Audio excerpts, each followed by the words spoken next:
Welcome to Broomfield Taichi Chuan.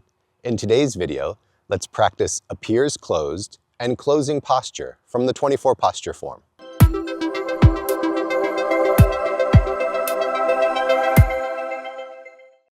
To begin, let's start at the end of back fist parry punch.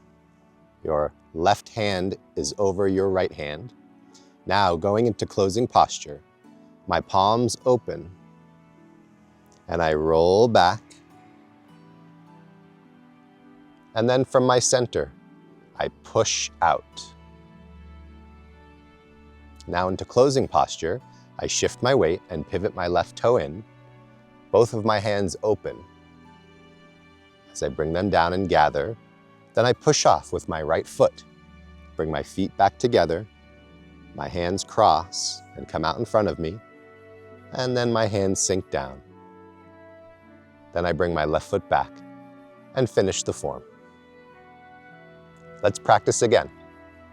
After back fist parry punch, into appears closed, roll back,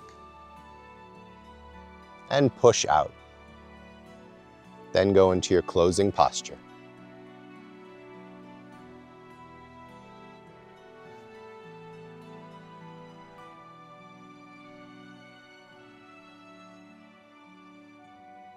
That was appears closed and the closing posture from the 24 posture form.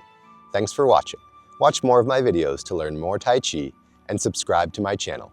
Stay healthy, stay strong.